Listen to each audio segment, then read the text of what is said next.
Kali ini di YouTube gua akan ada obrolan yang sedikit berbeda. Biasanya kalau misalnya di YouTube gua tuh antara ngomongin stand up, ngomongin politik sering. Kali ini kita ngomongin kesehatan. Seperti yang mungkin lu sudah tahu, saya tidak muda lagi. Hari ini kita akan ngobrol dengan dua dokter dari Rumah Sakit Mitra Keluarga Kelapa Gading. Selamat datang Dr. Olap dan Dr. Wirya. Terima kasih.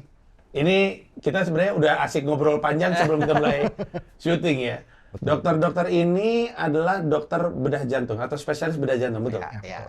Ya, cocok nih sama gue. Gue baru aja ngomongin soal kesehatan gue, karena gue tuh sebenarnya secara umum orang emang harus selalu aware sih sama kesehatannya, fisik dan mental. Kalau kalau saya dok itu banyak ngomongin ke penonton YouTube tuh soal kesehatan mental, lagi banyak mengadvokasi ke arah sana. Karena stand up kan juga untuk Bagian dari kesehatan. Betul. Dibikin ketawa aja kesehariannya. Kalau sebagai dokter perlu banyak ketawa harusnya. Harus sepertinya karena Nggak stres. iya, kerjaan harinya berat sekali kan. Referensi saya terhadap dunia kedokteran itu hanya dari TV dan series tuh.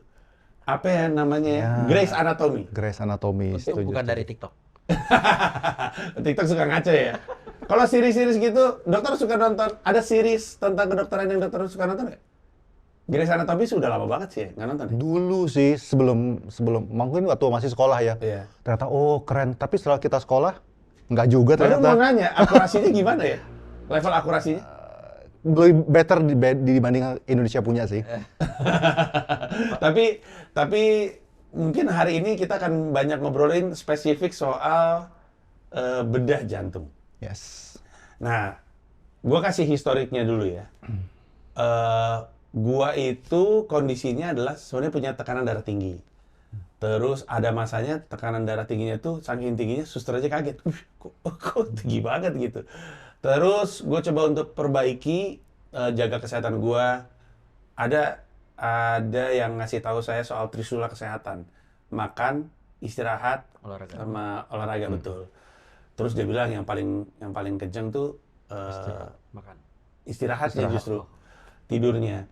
Jadi terus gue mulai memperbaiki karena bukan cuma kepada kesehatan fisik ya, kesehatan otak juga. Setelah kemudian kan otaknya jadi aset.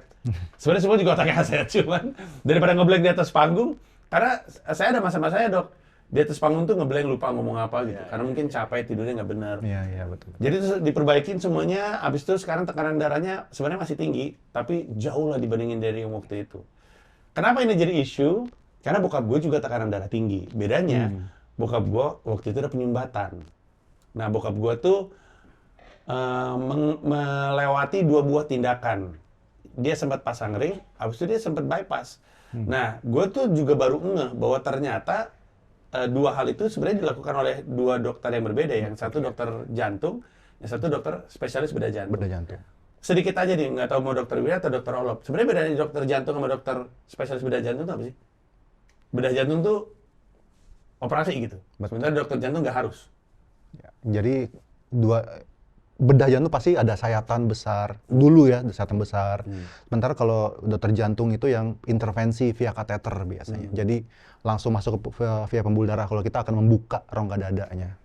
I see. Jadi kalau dokter jantung, mereka yang pasang cincin, Ya. mereka yang pasang stent, mereka yang USG jantung. Tapi kalau stent sumbatannya parah banget, kirim ke kita untuk dioperasi.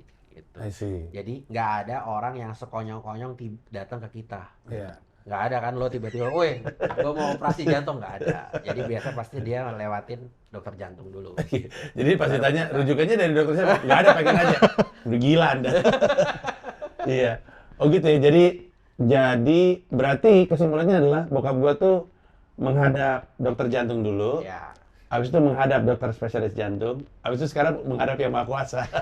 Udah meninggal soalnya. Ngilu lah. Tapi benar ya berarti ya. Jadi bokap saya almarhum sempat ketemu sama dokter jantung, terus udah gitu pasang ring. Ya. Terus ternyata ini kelihatannya saya juga karena udah lama kejadiannya. Penyumbatannya mungkin udah Penyumbatan kembali biasanya. iya, dan banyak gitu. Kalau nggak salah waktu itu saya lupa persisnya istilahnya gimana, karena saya juga tidak paham istilah medis, tapi dari 100% tuh dia ketutup mayoritasnya. Ya, ya. Jadi emang mesti operasi bypass pada saat Betul. itu. Ya. Nah, operasi bypass itu untuk yang nggak ngeh, pada zamannya, ini ada kaitan sama obrolan kita hari ini. Pada zamannya itu dia ngebuka tulang dada namanya apa Betul, sih? tulang dada ya. Tulang dada ya, karena bokap gue tuh kalau buka atasan tuh kelihatan tuh sini tuh iya buka baju gitu.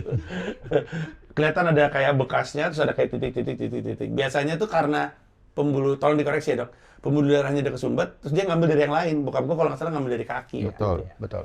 Nah kalau bokap gue tuh, ini seingat gue ya, ini gue cuma tahu dari bokap gue. Bokap gue tuh penyumbatan, ada pengapuran di pembuluh darahnya. Terus bokap gue bingung. Nah, nanti mungkin dokter bisa benarkan atau koreksi ya. Bapak saya itu olahragawan, dia atlet karate lebih tepatnya, atlet nasional karate. Terus dia makan itu kayak tentara, 7-12-7. Jadi dia benar jam 7 pas makan, jam 12 makan, jam 7 lagi makan. Olahragawan, tapi pembuluh darahnya, Kapur. ya jantungnya sehat, tapi pembuluh darahnya yang Tersumbat. Betul. Terus menurut beliau, menurut almarhum bokap, itu tuh penyumbatannya, pengapurannya tuh karena stres. Emang bisa gitu ya? Nggak tahu ya? Kayaknya sih dari ceritanya kan hipertensi ya juga Bapak. Ada hipertensi. Bukan aja, memang hipertensi itu salah satu hal yang merusak pembuluh darah arteri khususnya. Jadi sebenarnya kalau dilihat mungkin bukan hanya di arteri di koronernya aja, arteri di otak, arteri di ginjal, arteri di kaki, tangan tuh mungkin pada rusak semua. Cuman yang anugerah dari Tuhan yang kenanya di jantung. Iya sih, iya. Itu bisa dibikin jokes gak sih? Iya, bisa. Cuman beliau tahu saya tidak pernah bikin materi stand up tentang dokter dan kesehatan. Kebetulan beliau nonton stand up juga ya, beliau ya. Kalau Dokter Olap ada stand up comedian favorit? Saya. Sama. Boleh dikit Mumpung. aja. Kalau Dokter Wirya? Radit. Radit ya, ya betul sekali. Radit itu salah satu stand up comedian yang awareness terhadap kesehatannya juga tinggi. Dia banyak fisik dan mental, dia banyak ngasih masukan, ngasih reference. Tapi memang itu yang diharapkan dari obrolan kali ini, karena pengennya tuh sebanyak-banyaknya orang tuh aware bahwa sekarang itu ada opsi baru gitu. Nanti kita akan nyampe sana. Tapi kalau kita tadi ngomongin soal pasang ring, kemudian juga operasi bypass, faktor apa yang jadi pembeda? Pada titik apa dia pasang ring, pada titik apa dia operasi bypass? Mungkin dokter, nggak tahu Dokter Wirya atau Dokter Olop, silakan. Dokter Wirya dulu. Iya. Jadi sebenarnya tidak semua pasien itu, tidak semua orang itu harus di bypass. No. Kita semua ada indikasi. Betul. Jadi nggak ada, kalau ada pasien, banyak kok pasien ke kita tanpa melalui dokter jantung sekarang, terus bawa hasil pemeriksaan, tapi pemeriksaannya belum lengkap, ke kita minta dioperasi. Saya bilang nggak boleh dong, tetap harus melewati fase ke dokter jantung gitu. Nah, kapan di bypass, kalau kapan dipasang cincin atau ring, tergantung tadi sumbatannya berapa banyak. Nah, kalau sumbatannya banyak banget, kemudian perlu pasang cincin banyak juga, mendingan di bypass. Karena kalau sumbatan banyak, pasang cincin banyak, resiko tersumbat lebih tinggi. Di kemudian hari. Kayak bokap gitu kan, udah pasang cincin, pasti 6 bulan, 1 tahun, atau jaraknya ingat nggak berapa tahun? Nggak nyampe 2 tahun kayaknya. Ya, jadi pasang cincin yang terlalu banyak, 1 tahun 2 tahun, nyumbat lagi, ujung-ujung di bypass. Iya. Jadi ya itu, kalau banyak banget sumbatannya, mendingan dari awal di bypass, lebih tahan lama. Saya juga lupa waktu itu berapa ya, tapi waktu itu kesan yang saya tangkap cincinnya banyak banget. Nah, Karena kan saya ngongkosin nih. Bersama dengan kakak dan adik saya gitu sih. Karena saya ngongkosin, udah jadi Lord of the Rings sih saya lihat nih, banyak bener cincinnya. jadi mungkin lebih dari 1 mobil. Bisa jadi, ya. Kalah Stephen Curry itu. Cincinnya sama cincin bokap. Banyak sekali waktu itu. Nah, kalau cincin banyak banget, terus di bypass, sakit kepala kita. Oh gitu? Karena kan bypass itu kan harus buka Pembuluh bypass darahnya. itu kan naruh pembuluh darah nih, naruh di pembuluh darah baru ke pembuluh darah yang sakit. Kalau sudah ada cincin di pembuluh darah yang sakit kepala kita nyambungnya. Oh gitu ya? Bukan, secara prinsip itu bukan dicabut gitu ya? Pembuluh darahnya? Nggak bisa. Oh, so tahu gue. Karena waktu dulu dikasih tahunya, saya tuh nggak mendapatkan kesan pembuluh darah yang terlalu banyak sumbatannya dipotong. Ini yang saya tahu ya. Iya. Dipotong, diganti sama yang baru. Secara prinsip ketika bypass gitu. Bukan. Jadi sebenarnya misalnya pipa pipa air ya, tersumbat di bagian pangkal. Nah, kita kan harus membypass melewati dari yang tersumbat agak di ujungnya sedikit. Oh gitu. Nah, bayangkan kalau misalnya ini pipa air, terus dipasang lagi pipa dari dalam, misalnya, kita membuka ini untuk melewati kasih suplai darah yang baru kan susah. Ada pipa di dalam pipa gitu ibaratnya ya. Jadi ini harus diangkat dulu. Nah, kadang kalau dia sudah terpasang cincin di dalam, mengangkatnya ini bahaya. Pertama bisa sobek segala macam. Perdarahan hebat. Nah, makanya kalau dipasang cincin banyak, kita harus membypass, kita udah pasti pusing. Saya pengen tahu kondisinya sekarang, kan dokter-dokter kan sering ketemu, terutama karena sekarang ada satu inovasi baru yang dimana kita nggak mesti ngebelah dada, belahannya tuh kecil aja. Istilahnya minimal invasive kalau nggak salah. Yes. Nanti kita akan nyampe ke sana. Tapi kalau zaman dulu tuh mungkin 10 tahun ke belakang, 15 tahun ke belakang, kalau ngomongin operasi bedah jantung, itu pasti biasanya bapak-bapak. Ya, ya. Sekarang trennya berubah nggak? Jadi yang kayak, walaupun saya hitung aja bapak-bapak ya, saya tuh kadang-kadang suka nggak sadar sama, saya forever young nih saya dok, Iya, betul. ngerasanya. Saya waktu itu sebel sendiri, dokter tahu nonton film ini nggak? Tunggu Aku Sukses Nanti, udah nonton belum? Belum. Terlalu sibuk ya, terlalu sibuk ya. Itu Netflix ya? Enggak, di Nggak boleh bioskop. ngomong ya? Nggak apa-apa juga, nggak apa-apa juga. Dia ada di bioskop. Nggak, cuman saya ngomel gitu karena ada karakter pemeran utamanya, namanya Arga, diperankan sama Ardi Terwanda. Ibunya tuh Lulu Tobing. Terus Lulu Tobing tuh seumuran saya. Terus saya bilang, kayaknya nggak cocok deh Lulu Tobing jadi ibunya Arga. Sampai saya pikir, tapi kan umur gua kan udah mau 50 juga. Suka nggak nge. Sekarang trennya di operasi bedah jantung tuh, Ya. kisaran umurnya berapa tuh para pasien? Kalau yang termuda pernah datang ke poliklinik saya atau Dr. Wirya sih, terakhir 34 tahun ada yang harus di-bypass. Lebih muda dari saya. Yes. 34. Saya 30. 37 lebih muda dari saya. Wow. Sakit sampai bingung kita. Kondisi apa tuh? Itu kayak gitu tuh mungkin turunan nggak sih? Faktor turunannya? Kebetulan pasiennya memang orang tuanya, bapaknya khususnya itu meninggal umur 50-an.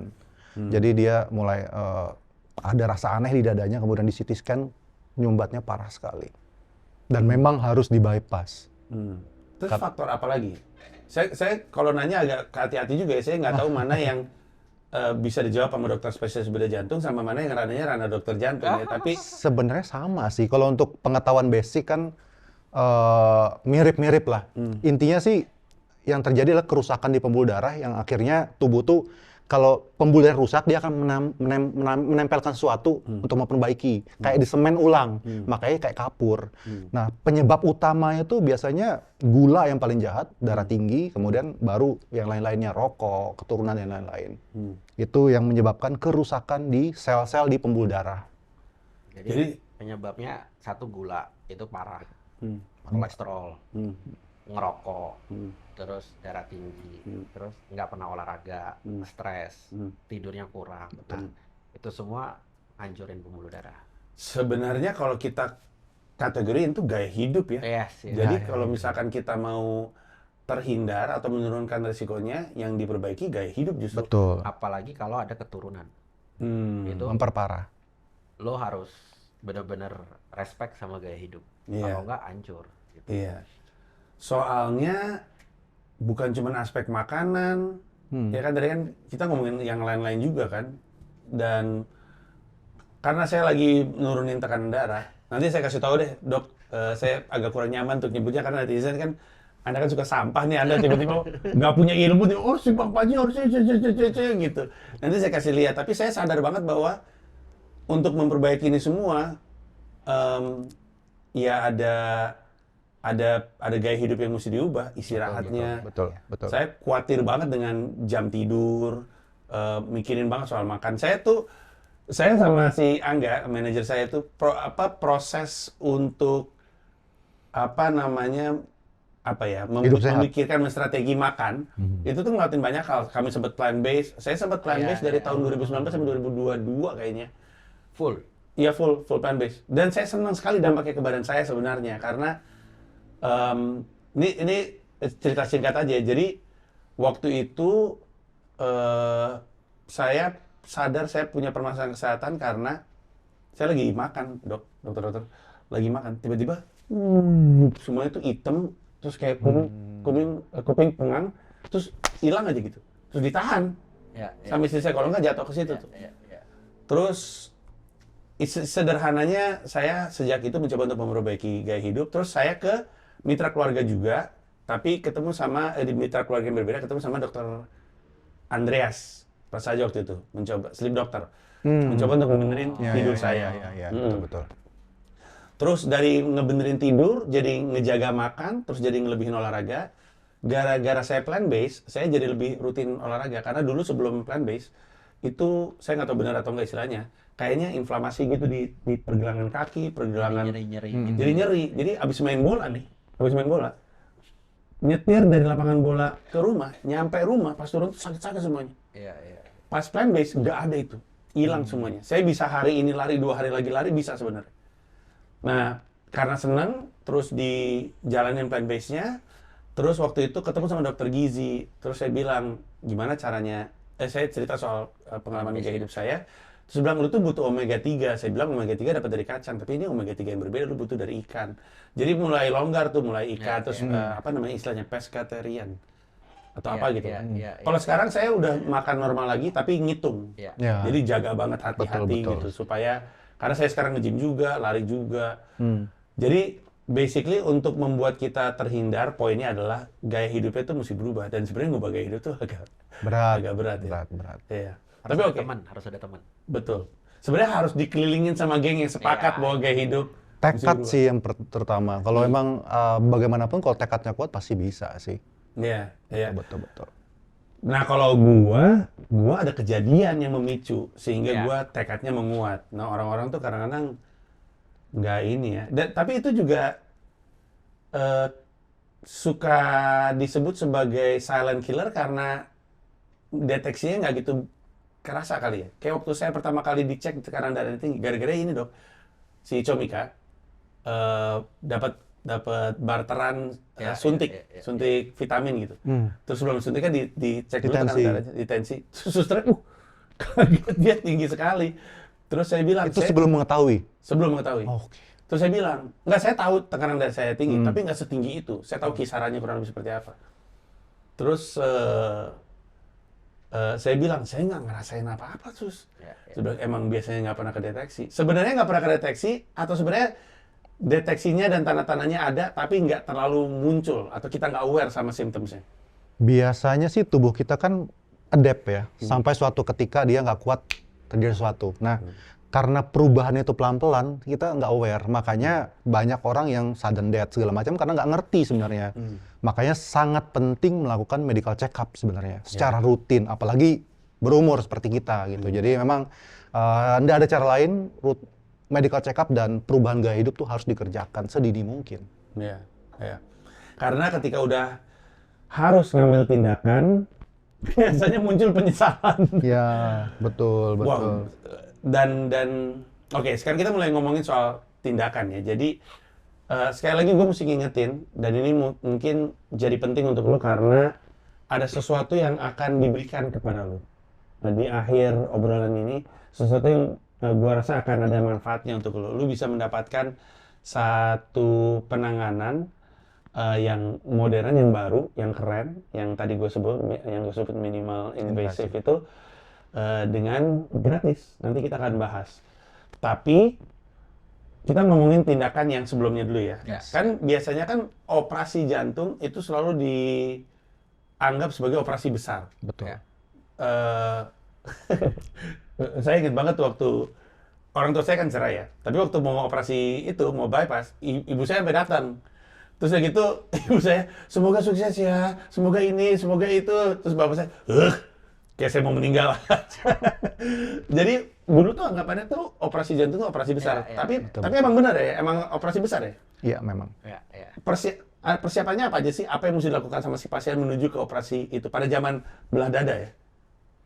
Makan dihindari atau apa? Enggak. Jadi memang kita tahu lah, kita yang udah jalan ini, bypass itu operasi yang menakutkan, yang sangat menakutkan bagi banyak orang. Gitu. Karena memang histori kita atau hasil kita mungkin saat itu nggak meninggal, banyak yang meninggal, banyak yang akhirnya cuci darah, banyak yang akhirnya kena stroke, gitu. Banyak akhirnya lama rawat di rumah sakit. Jadi memang bypass itu sesuatu yang scare untuk banyak orang gitu. Jadi even untuk orang yang berpendidikan, mereka tahu fungsinya, mereka tahu hasil bypassnya, mereka tahu tujuan bypass, tapi tetap ini hal yang menakutkan. Akhirnya mereka sudahlah, gak usah dioperasi, sudahlah, biarin aja, gini-gini aja, gua jaga, tapi blok, tiba-tiba serangan jantung, akhirnya meninggal. Jadi memang menakutkan, emang semenakutkan itu. Yes. Ya. Biasanya saking menghindarnya tuh sudah mulai bawa-bawa Tuhan tuh ya. Saya nggak usah lah operasi, saya berserah kepada. Iya gitu. Ya. Memang kalau zaman dulu emang kan selain sayatannya besar, itu operasinya juga pakai mesin paru jantung, artinya jantungnya di stop, darahnya dikeluarkan dari tubuh, masuk ke mesin, dihangatkan, dikasih oksigen, dipompakan balik ke badan. Nah, semua proses ini membuat inflamasi itu naik, inflamasi itu yang radang segala macam. Nah, zaman dulu, kalau sekarang jauh sekali berbeda memang. Proses-proses seperti itu udah banyak kita lewati sebenarnya. Jadi kayak contoh, saya minggu depan mau operasi. Ini pasien ini dari 2022 sudah disuruh operasi. Saat itu fungsi jantung 68%. Jadi fungsi jantung kalau di atas 50% bagus. 2022 sudah disuruh operasi. Gitu. Tapi waktu itu potong tulang tengah dada. Takut, males, atau ya intinya mundur. Even udah disiapin, akhirnya mereka mundur gitu. Dia mundur. Ini kisah nyata. Datang ke saya baru minggu lalu, artinya 4 tahun berlalu. Apa yang terjadi? Fungsi jantung 27%. Dari 68 jebret dalam waktu 4 tahun 27%. Enggak serangan jantung sih. Tapi yang gini, jantung itu perlu dikasih makan sama pembuluh darah kita kan, pembuluh darahnya. Ketika pembuluh darahnya tersumbat, jantung yang nggak dikasih makan, kalau otot kita nggak dikasih makan, yang jadi mati otot kita kan, lemes.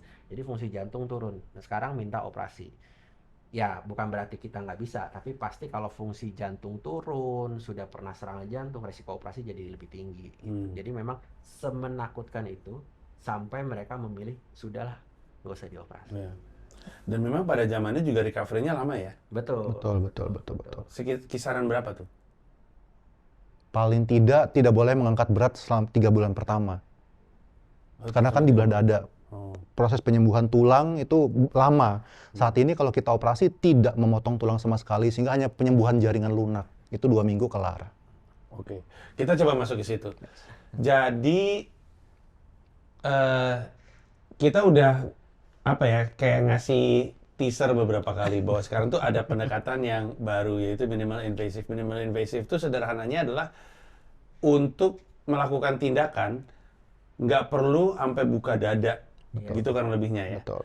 Dan bisa ngambil atau menciptakan lubang yang kecil, gitu kan lebih. Atau ada definisi yang lebih enak secara medis.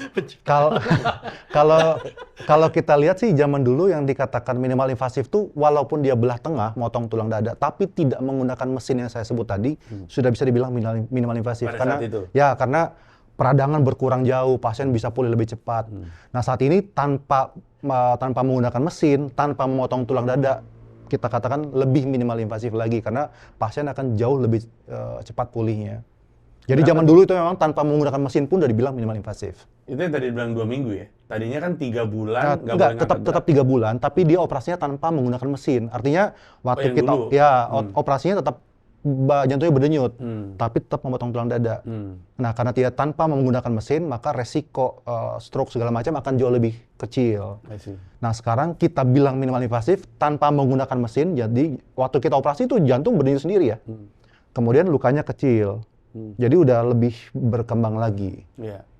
Dan metode ini hitungannya baru? Enggak. No. Jadi gini, kalau dulu kan semua operasi jantung dilakukan dengan potong tulang dada dulu semua. Waktu kita memulai campaign ini sekitar 2 tahun 3 tahun lalu, ada sih yang mengerjakan luka kecil, tapi mungkin 1 sebulan atau maksimal 2 sebulan. Jadi it not famous gitu. Tapi ternyata di luar negeri itu setiap hari ada 2-3 pasien dilakukan minimal invasif, bahkan banyak semua kasus hampir dilakukan dengan minimal invasif. Jadi di luar negeri ini sebenarnya sesuatu yang common. Ketika di Indonesia belum common. Jadi kalau ditanya ini yang baru, enggak, ini bukan yang baru. Cuman sayangnya kita terlambat mengadopnya. memulai. Yes. Nah kita waktu itu kita di Kelapa Gading kita mulailah campaign ini 1-2 tahun lalu dan akhirnya bisa ternyata nggak kalah kita sama luar. Ya, sebagai pelanggan ya, pelanggan disebutnya apa ya? Ya, Customer, loyal customer. lo yang langsung di Mitra Keluarga Kelapa Gading dari tahun berapa ya? Kayaknya dari tahun 2010 saya sering ke sana. Jadi gue tuh sangat familiar dengan Rumah Sakit Mitra Keluarga Kelapa Gading, sangat familiar dengan perubahannya, sangat familiar dengan situasinya. Aneh sebenarnya, tapi buat gue ke Rumah Sakit Mitra Keluarga tuh nggak kayak ke rumah sakit, kayak sebuah tempat yang sering gue datengin aja. Dan senang mengetahui bahwa orang di Indonesia itu sebenarnya nggak perlu keluar negeri karena Asik. si layanan ini udah ada di Mitra Keluarga Kelapa Gading. Lu bisa ketemu sama dokter-dokter yang handal dengan kemampuan yang juga oke banget gitu. Kayak yang lagi kita bahas ini, lu nanti bisa nyicip sendiri ketika di akhir kita akan bagi-bagi kesempatannya. Nah, dalam konteks minimal invasion, saya familiar dengan istilah ERAX. ERAX itu biasanya prosedur yang dilakukan di operasi yang lain ya, kurang lebihnya ya. Orang melahirkan Untuk khususnya. orang melahirkan biasanya. ERAX itu, saya sempat mencoba untuk mengingat kepanjangannya, tapi E-nya saya lupa. E-nya tadi apa? Enhance Recovery After Surgery. After surgery. Itu kalau untuk melahirkan. Untuk melahirkannya ya. Tapi kalau jantung berarti after cardiac surgery. Tambahin C. Oh, after cardiac surgery. Yes. Kalau sebelumnya kan ERAS. ERAS, ya. ERAS kalau misalkan ke apa namanya? Objin ya, Iya, kebidanan. Jadi ERAS ini adalah sebenarnya suatu metode untuk mengurangi nyeri lebih jauh lagi untuk operasi bedah jantung. Jadi sebelum mulai operasi, dokter anestesi itu akan melakukan blokade saraf nyeri di titik-titik tertentu, sehingga pasca operasi itu, waktu operasi pun obat bius yang dipakai itu kan jauh lebih minimal ketimbang sebelum tindakan ERAX. Pasca operasi, karena nyerinya lebih berkurang, maka biasanya pasien pindah ke ICU itu masih pakai alat bantu nafas di ventilator di ICU. Ini dia nafas sendiri begitu keluar dari kamar operasi. Sampai sejauh itu sebenarnya. Oke, itu aja udah satu perubahan yang masif ya. Yes. Oke. Jadi sorry. Jadi gini. Jadi minimal kita mulai dengan awalnya kita mulai dengan minimal invasif. Jadi kan kalau dulu potong tulang tengah dada, terus sekarang kita merubah luka operasi kalau bypass di dada kiri. 6-7 cm sekarang. Dulu waktu kita mulai kita main di 8-9 cm, sekarang karena kita sering banget kasus, kita bisa 6-7 cm, kadang-kadang 5 cm. Wow. Lo bayangin prosedurnya tetap bypass, jantungnya tetap berdenyut, kita lakukan 3-4 bypass, jadi jumlah bypass nggak kita kurangin. Orang bilang nggak bisa ini di bypass dengan luka kecil, nanti jumlah bypassnya cuma 1 atau 2. Enggak, kita jumlah bypass kadang 3, kadang 4. Wow. Gitu. Jadi dengan luka yang awalnya 15 cm jadi 5-6 cm, tapi dengan kualitas operasi, jumlah bypass dan dalam kondisi jantung yang berdenyut kita lakukan bypass. Jadi secara quality itu sama. Dan itu terjadi di dunia. Jadi kalau ada orang ngomongin minimal invasif jelek, mungkin orangnya nggak bisa ngerjain. Akhirnya dibilang jelek gitu ya. Oke. Nah, kita mulai dengan minimal invasif, tapi kita merasa bahwa pasien itu bukan cuman dioperasi doang. Banyak kan habis operasi harus pemulihan, harus ada dokter bius yang nanganin. Akhirnya kita buatlah komprehensif namanya ERAX. Jadi yang pertama, satu, lukanya harus kecil. Yang kedua, dokter biusnya harus handal. Pasien-pasien kita yang dilakukan bypass almost 100%, ya 95, itu langsung sadar habis operasi. Wow. Ya. Sampai ICU nggak pakai ventilator. Nafas sendiri, bisa komunikasi. 2-3 jam makan. Wow. Jadi bukan cuma sekedar tugas kita sebagai dokter bedah, tapi banyak hal yang kita lakukan supaya orang itu biar hasilnya bagus. Jadi pasien-pasien kita sampai lihat deh di semua rumah sakit, mungkin habis operasi rata-rata nyampe ICU masih tidur, masih ada selang di nafas kan. Ini sampai ICU nggak pakai ventilator. itu dampak psikologisnya kepada pasien tuh jadi ngerasa lebih tenang ya. Yes. Betul, Iya. betul. Masih merupakan operasi yang penting, Oh, iya. tapi yang kemudian dia alami itu membuat dia ngerasa, oh ternyata nggak Betul. se-ekstrim itu efeknya. Itu- Bahkan pasien-pasien kita tuh sering bangun, udah dioperasi belum sih? Betul. Lihat aja lukanya. Oh iya udah ya. Wow. Jadi itu yang kita mau kasih message bahwa iya operasi jantung, operasi bypass susah memang, tapi kita bisa lakukan dengan yang lebih baik gitu. Ya, doable. Doable. Wow, menarik sekali. Inilah kemudian yang membuat Rumah Sakit Mitra Keluarga Kelapa Gading memiliki sesuatu yang disebut micro. Ya. Yes. Ya. Micro itu adalah, ntar saya ingat nih tadi saya udah di briefing nih. Nggak ingat lagi coba. Minimal invasive Minimal invasive cardiac surgery with rapid recovery. with rapid recovery. Ya, micro. Ini adalah sesuatu yang lagi didorong ya sama tim dokter spesialis bedah jantung sebenarnya lebih ke dari Rumah Sakit Mitra Keluarga Kelapa Gadingnya. Ya. Manajemen. Iya. Jadi intinya micro ini apa? Apa yang kita coba untuk dorong dari si campaign ini? Micro incision, micro cepat lebih short hospital stay, macro finance. Oh ya, karena yang gua dapatkan informasinya untuk prosedur ini tuh cost-nya itu hanya 199 juta rupiah. Yang mana kalau misalnya lu tahu biayanya biasanya, terutama untuk yang belah Belah tengah. rambut kali belah tengah, zaman gue SMA tuh, itu cost-nya bisa hampir 2 kali lipatnya gitu. Jadi Bahkan pasang cincin mungkin 3 kali lipat. iya, tergantung jumlah cincin soalnya. Iya. Lord Of the Rings. Iya. Jadi kalau lu bayangin micro yang lagi didorong sama teman-teman dari Rumah Sakit Mitra Keluarga Kelapa Gading, ini tuh menguntungkan pasien, entah itu lu sendiri, entah itu keluarga lu, entah itu orang tua lu. Jadi banyak sekali aspek. Dari sisi operasinya, lu nggak dibelah gede banget dari 15 cm ke bahkan sampai 5 tadi, 6 sampai 7, tapi bisa sampai 5 cm. Kemudian dengan RX-nya, si recovery-nya jadi lebih cepat. Lu bisa keluar dari ruang operasi, nafas sendiri, sadar dalam waktu cepat, sehingga elunya juga merasa lebih tenang. Keluarga yang lihat juga gua rasa lebih tenang. Betul. Beda pasti zaman dulu sama zaman sekarang. Zaman dulu keluar masih kayak masih ada Tempel di pipa mana-mana. segala macam gitu. Kita juga ngeliatnya cemas.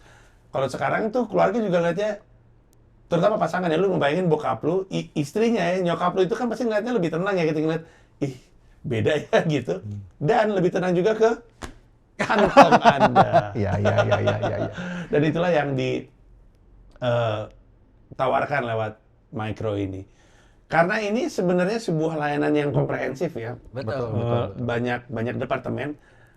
Biasanya yang terlibat dalam satu tindakan micro ini berapa tim, berapa banyak orang? Jadi kan kita mulai dengan kita sebagai dokter bedah. Kemudian muncullah istilah ERAX, muncullah konsep ERAX. Jadi kita dokter bedah, kemudian ada dokter bius. Nah, ternyata nggak cukup cuman pasien nyampe ke ICU sadar, nggak cukup. Ternyata proses pemulihan yang lebih penting adalah pasien harus mulai beraktivitas segera sesaat setelah operasi. Betul. Jadi salah satu parameter salah satu tim yang kita libatkan lebih intens adalah dokter rehab medik, fisioterapi, gitu. Jadi target kita sudah jelas karena kita udah sering banget mengerjakan. Target kita adalah hari pertama pasien udah mulai berdiri. Jadi kalau hari ini operasi, malamnya dia tidur masih kita santai. Hari pertama itu pasien udah mulai berdiri. Wow. Kemudian hari kedua pasien udah mulai jalan. Hari kedua itu biasa kita udah lepas semua selang. Lepas semua selang kan pasti kalau operasi kan banyak selang-selang, itu lepas semua selang. Hari kedua dia udah kita latih untuk berjalan. Karena kalau kita nggak latih, pasien jadi takut.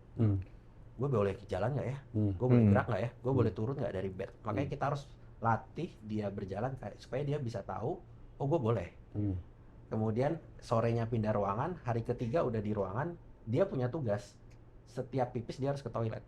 Itu bagian dari berjalan. Hari keempat, hari kelima pasien pulang. Nah, jadi kalau ditanya tim, kita dokter bedah, dokter bius, dan sekarang kita rehab medik atau fisioterapi juga terlibat penting, yaitu banyak tim ini yang terlibat dan semua harus satu tujuan supaya rapid recovery. Nggak boleh suka. Jadi pokoknya semua harus punya satu tujuan. Ini pasien target 4 hari 5 hari pulang.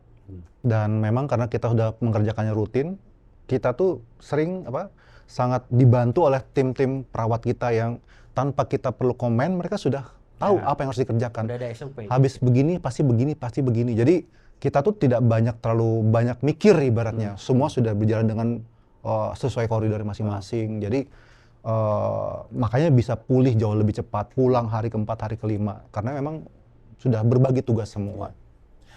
Ini sebenarnya jadi kabar yang sangat baik dan kabar yang sangat menenangkan ya, karena bisa kita asumsikan orang-orang atau jenis orang, tipe orang yang biasanya mengambil tindakan ini, itu kita ngomong dari sisi karir aja ya, karirnya kan biasanya levelnya udah tinggi tuh. Kalau yang lama, dia bisa kita asumsikan tidak bisa kerja, dan ya, ini kasarnya aja ya, ini untuk ilustrasi aja. Kita bisa membayangkan di usia 40-an, orang ini antara di high level management atau mungkin di level direksi gitu. Ketiadaan dia selama waktu yang lama, karena zaman dulu operasinya ya operasi belah dada gitu ya, belah tengah kalau istilah neurolog. Itu membuat si sosok ini kehilangan kesempatan untuk bekerja, dan kita nggak tahu tuh seberapa ribet. Gue ngebayangin diri gue sendiri aja deh. Comika kan bukan perusahaan yang gede banget, tapi kalau misalnya gue hilang lama, bisa kebayang tuh apa yang betul. secara operasional kantor gitu. Kalau ini kan satu hari aja dia udah berdiri gitu. Jadi tidak, orangnya tuh nggak dicabut dari akar kehidupannya terlalu lama gitu. Dia bisa kembali berfungsi, kembali beraktivitas, dan jatuhnya menenangkan untuk banyak orang. Dan bukan cuman ini, ketika gue ngomong direktur, kita mesti membayangkan zaman sekarang kan laki perempuan kan sama aja di posisi-posisi tersebut ya. By the way, kalau misalnya operasi bedah jantung secara statistik laki dan perempuannya 50-50 atau faktor resikonya gimana sih? Banyakan laki sih. Banyak laki ya. Karena perempuan itu sebelum dia menopause itu ada proteksi dari estrogen. Tapi setelah dia menopause, angka faktor risikonya sama karena tidak ada proteksi dari estrogen lagi. Benar Dr. Wir. Iya, jadi banyakan laki. Jadi karena sebelum menopause biasa jarang orang kena sakit jantung pada wanita. Tapi setelah itu sama. Ya, oke. Dan sebagai, kalau misalnya memang kita ngomongin faktor laki-lakinya kencang, berarti bukan cuma kita ngomongin dia tidak bisa beraktivitas dari sisi karir, tapi peran dia di keluarga kan. Berarti kan dia kan kepala keluarganya. Kepala keluarganya lama di rumah sakit, versus sebentar karena micro ini yang ditawarin sama Rumah Sakit Mitra Keluarga Kelapa Gading, tentu akan ngasih ketenangan untuk anak-anak dan juga istrinya terutama, karena ditinggal si kepala keluarga, si breadwinner-nya kan PR juga ya. Betul. Oke, nah sekarang berarti ada banyak sekali apa istilahnya? Story. Bukan. Apa ya?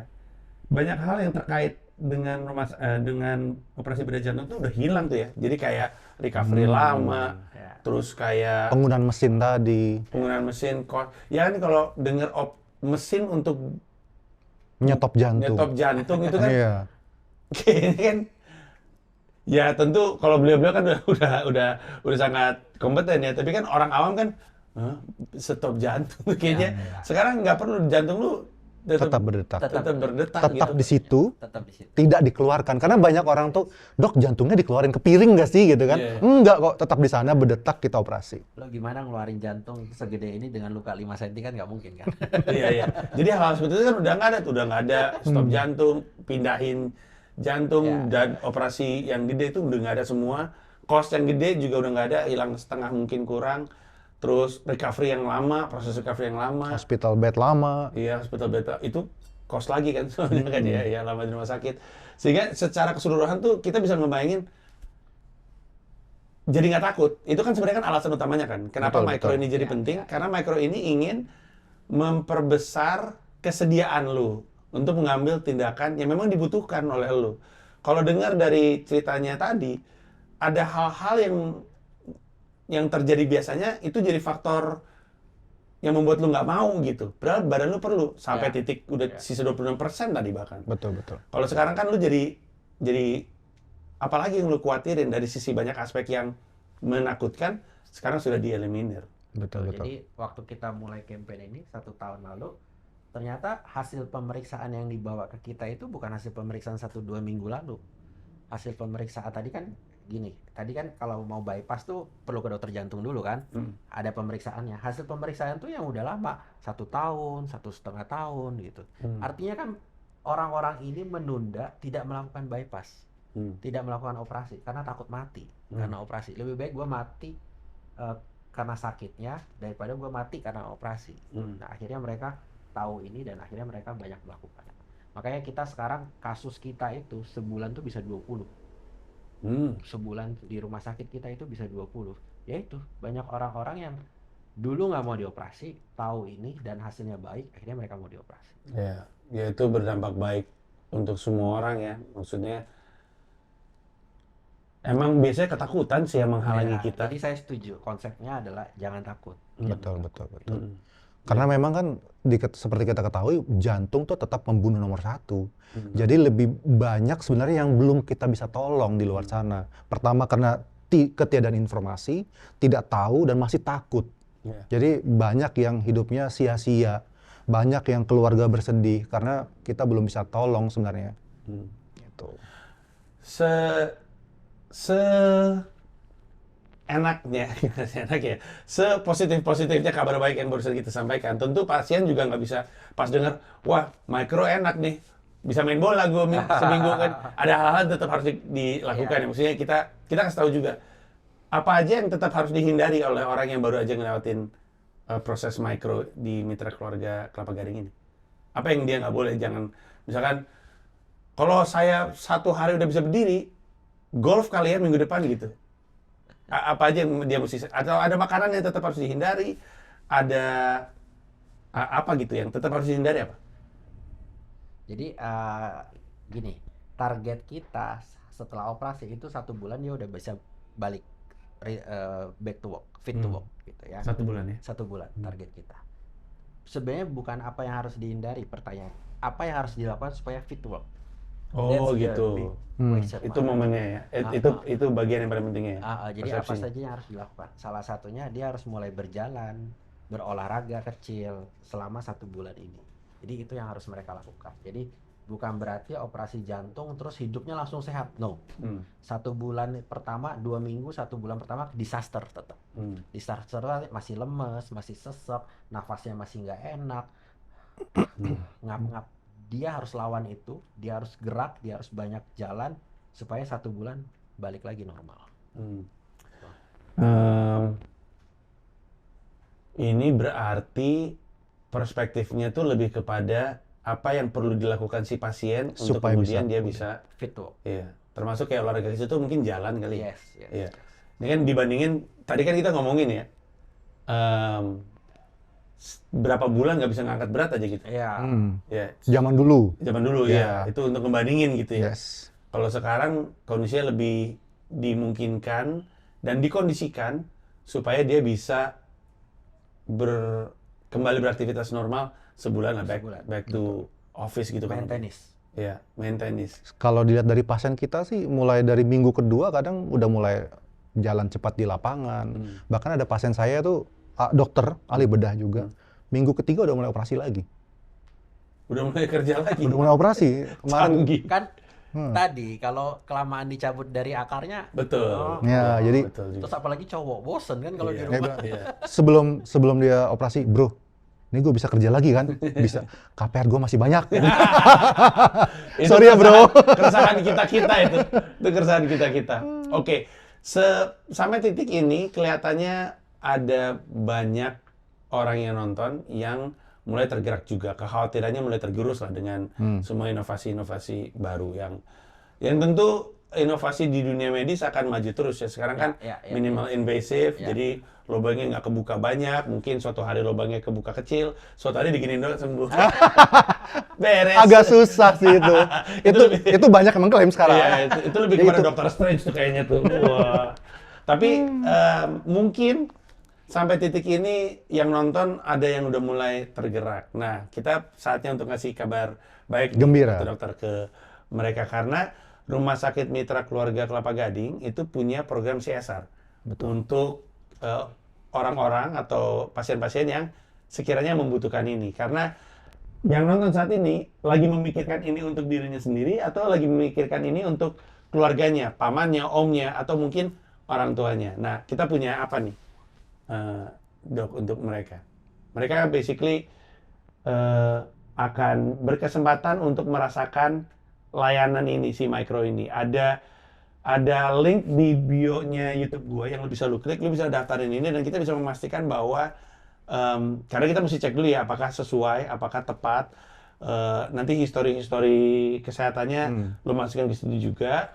Nanti 2 orang dari yang udah ngedaftar ini akan mencoba atau akan merasakan layanan Micro yang barusan kita Bicarakan. bahas. Iya. Dan dokter-dokter tadi udah cerita mereka udah dengan tim dokter spesialis bedah jantung di Mitra Keluarga Kelapa Gading udah ngelakuin ini cukup banyak sehingga SOP-nya juga udah proper.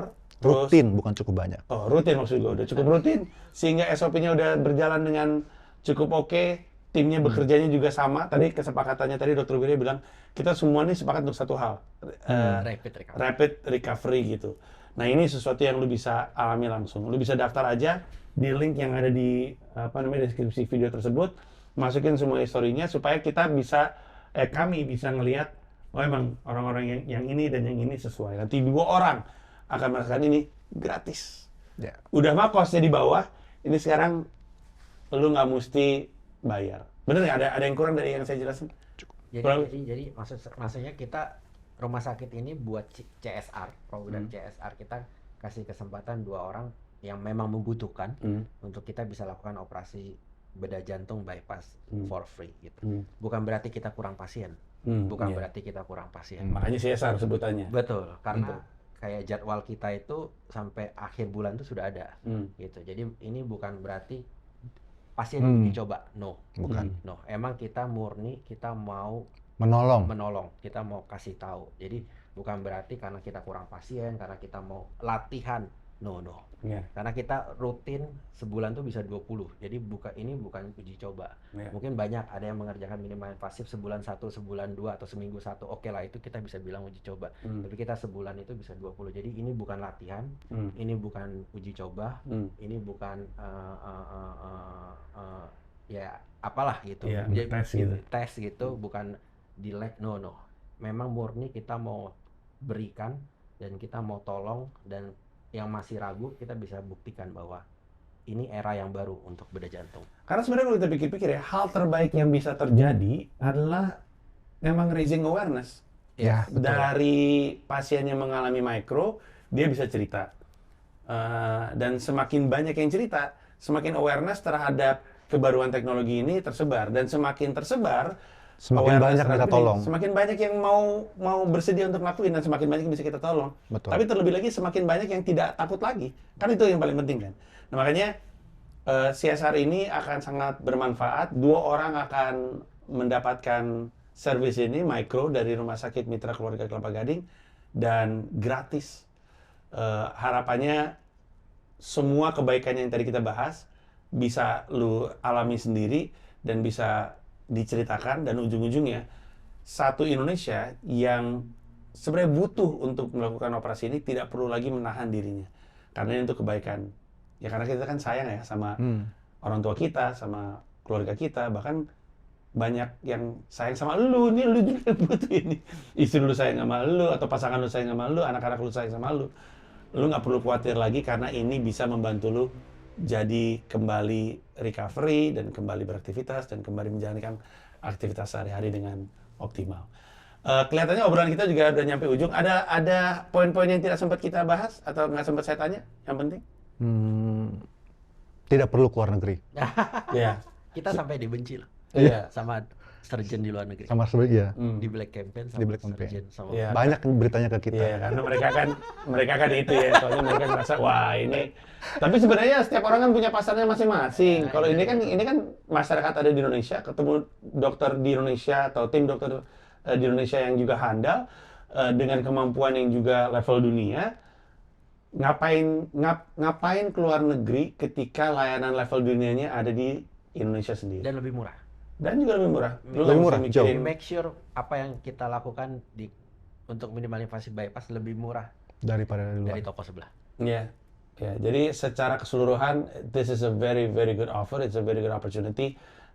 Diambil aja kesempatannya dan rasakan bagaimana layanan level dunia atau service level dunia udah ada di dalam negeri sendiri di Indonesia, yang juga layak untuk kita banggakan dan layak untuk kita informasikan. Nanti lama-lama dokter-dokter di luar negeri sadar bahwa pasien-pasiennya pada kita Indonesia. Gantian. Tapi ya udahlah. Untuk saat ini aja informasi yang kita bisa berikan. Gue moga-moga video ini bisa ngasih value sama lu dan bisa membantu lu hidup jadi lebih baik lagi, lebih sehat lagi karena operasi yang sudah dijalankan. Kata-katanya sudah hilang. Dr. Wirya, Dr. Olop, terima kasih banyak atas waktunya. Nanti kapan-kapan kita ngobrol-ngobrol lagi kalau misalnya ada lagi yang mesti diceritain. Dan mungkin kita ketemunya di Rumah Sakit Mitra Keluarga Kelapa Gading. Atau di stand up. Mungkin sebenarnya setup saya. Saya soalnya dokter gigi saya di sana. Saya suka di Rumah Sakit Mitra Keluarga Kelapa Gading. Sekarang kalau ke sana ketemuan bisa tos-tosan. Nah, jadi kasih. Iya. Atau ketemu di acara stand up. Itu aja dari kami. Terima kasih banyak. Thank you. Bye-bye.